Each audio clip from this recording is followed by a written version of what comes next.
Welcome to my channel, INTJ Island. I was reading online a list of some things that were picked up by a survey of INTJs, and one of the greatest fears that they listed for an INTJ was the fear of death. And I looked at that, and my first reaction was, you're kidding. My view of death is you just cease to exist, and it's very much like you were before you were born. You don't sit and fret over what all of that you missed out on before you were born. You don't even think about it usually. And it'll be the same thing after I'm dead.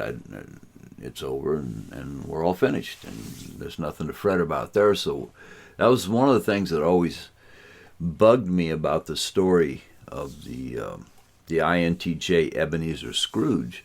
The fact he freaked out over seeing he was going to die. That just, to me, is just he broke the character there, as far as I'm concerned, because any INTJ would, as intelligent as Ebenezer Scrooge was, would have faced death in his mind and put it behind him. He wouldn't have sit and fuss over the fact he was going to die, because he knew he was going to die. He was getting older. That to me never made any sense. But anyway. So I'm thinking, what? Why would INTJs be particularly afraid of death more than any other personality type? And then it got down to the discussion of it, and it wasn't death itself. It was the end of knowledge and of learning. And then I realized that I had written a scene in my book that dealt with this very, very issue. I have two INTJs talking to each other, and this is exactly what they were talking about. So yeah, it's true. INTJs particularly don't want death to interrupt something that's of great importance to them. They have things that they want to get done before they die, I believe. That's the way I feel anyway. I'm going to go over this scene. It's set very much like an earlier video I did on the communication video, but it's two INTJs, Bill Colt, who is the father, and Stacy Kurtzen, his daughter, and they're discussing the technology that created a Android version of Bill, because Bill is an android, and along with his wife Cookie, and their human brains were uploaded on Earth into android bodies, and then they were transported to Addis, the planet where they live now. Anyway, they were not involved with the actual process other than as subjects. They didn't have any control over or any knowledge about the techniques used to upload their brains into a computer and then download it into the android bodies. So they didn't really know how to collect the data from personal knowledge. Stacy has determined that she has some time issues here, and she wants to have more time to work on the projects, the mental projects that she's working on. And so she approaches her father, and they have this discussion. The setting actually is in Bill's office, in his lab, and the two of them are discussing this topic. One other thing, Stacy had determined earlier, had found out by digging through his computer files, that he was in the process of trying to figure out how to do these uploads, to move a human brain into a computer so it could be downloaded into an android body. Dad, Stacy said, 2 years ago, you and I had an in-depth discussion about dinosaurs and the meaning of life. We were unable to come to a definitive answer to what the meaning of life is, or how to find it for sure. We left it hanging. I have taken it on as a quest to pursue the answers that we did not and still do not have. Yes, Bill said, I remember it well. Your project will help me in this quest. I am certain of it, Stacy said. Bill studied her face for a moment. How? He asked. My project is a technological problem, not a philosophical one. But technology is seldom an end to itself, Stacy said. It's really always a means to an end. You don't create a radio just to know it works. You create it to communicate. The technology is the radio, which is merely the means to achieve the end, communication. And uploading a human brain is technology, Bill said. But what's the end that you envision for it? Time, Father, Stacy said. I want more time. Time, Bill mused, is that which brings us all life and existence, only to erase us from this universe. I see time also as the means to an end, Stacy said. If I have enough time, I may be able to search out that which is so elusive. It may take thousands of years to make even the smallest amount of progress, and I desperately wish to find answers.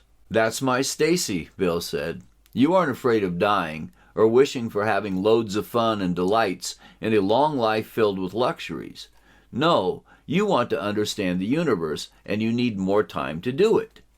Dad, Stacy said, you can give me that time. Are you sure? Bill asked. You stand before me as undeniable proof, Stacy said.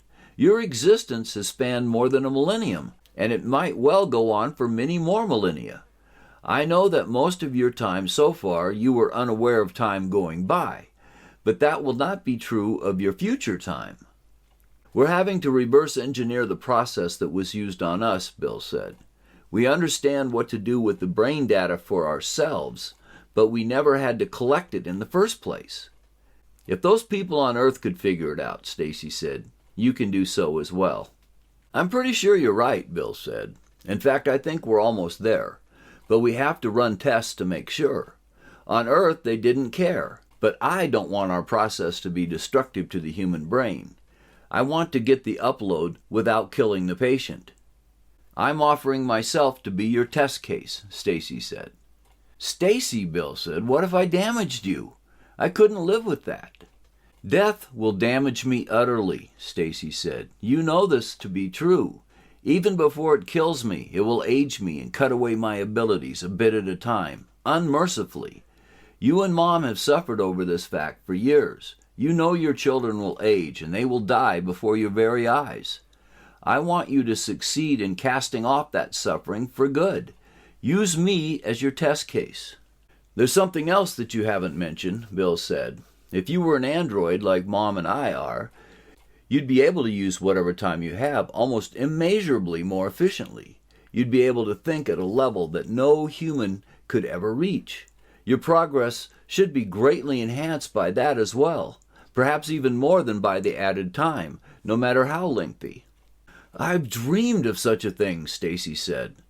I love discussing deep topics with you, but what if we could meet at a much higher level of intellect? What might we share then? I do have a system designed that will collect at least most of your brain's data, Bill said, but I don't know if it will get it all. I need to crack the code of converting the raw data collected into our human brain data set, which our android brains use to make us who we are. It is an incredibly difficult problem to solve. There you are, Stacy said. Collect my data, all of it that you can, and then play around with it and find the key to conversion. Once you find that, you can test to see if it is complete or if something is missing. I'm a willing subject, and I will do all that I can to assist you in your testing. Perhaps together, we'll be able to identify success once you have actually attained it. And if I do succeed, Bill said, what then? Then you'll build an android body for me like the ones Mom and you have, Stacy said. That's old technology for you. You know how to do that exceedingly well. Once completed, you'll transfer me over into it and put this short-lived body to rest where it will one day be anyway. His face fell. Stacy, I don't know if I can do that. Create an android version of myself? Stacy asked. Or kill this body after the transfer is complete? The latter, of course, Bill said.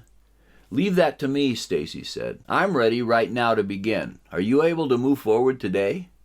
Even if I had all your data ready to go right now, Bill said, it would take another 2 months to create your body.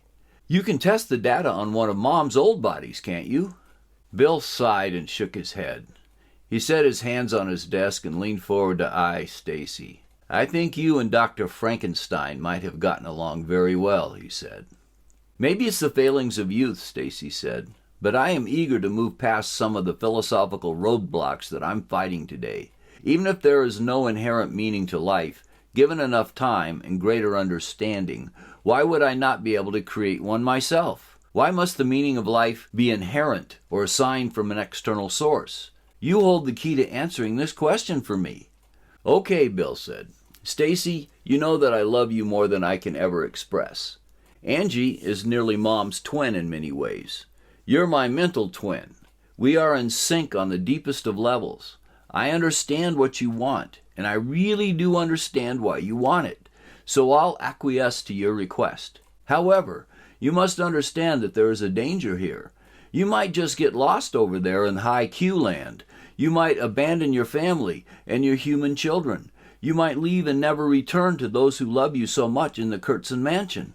I'll reach out to you and Mom, Stacy said. I'm depending on your help to keep me safe from this danger. You've done an incredible job keeping your feet firmly on human ground and taking care of your family. I'm so thankful that the two of you are my parents. Thanks, honey, Bill said. So, Stacy said, what now? Bill smiled. He said, I'll get to work on this for you. I'll scan you today to have all of the required measurements, and then I'll move forward constructing your body. Once I can design your body, that will leave the much harder task of uploading your mind into my system. I don't know which one will be completed first. I don't even know if I can ever get your brain data into my system. But if I do, your analytical mind will help me in the testing phase, I'm sure. I'll do everything in my power to assist you, Dad, Stacy said. You have the ultimate trump card in your hand, girl, Bill said. You'll die one day, and I can't face that. I admit it. I'll do my best to help you make the jump to becoming an android because I love you, daughter. Frankly, I would very much love spending time with you, with us both in ultra mode. You have no idea how fantastic that would be. Dad, I look forward to that very much, Stacy said. So as you can see, the idea had already been embedded in my mind. It came out in the story. But the fact is that death is going to end all opportunities to complete things that you might find important as an INTJ. And so that is troubling. We're focused on the future. If there is no future, that can be painful. So anyway, I just thought I'd share that with you. It's rather interesting that INTJs came up as having a problem with death, but when they explained why, then it made sense. Because yes, just like Stacy, we have things we'd like to get done, and time running out, it will make that impossible. And anyway, I thought I'd share that with you. If you enjoyed the video, please click like. If you haven't subscribed yet, please do. Thanks for listening, and I'll see you next time.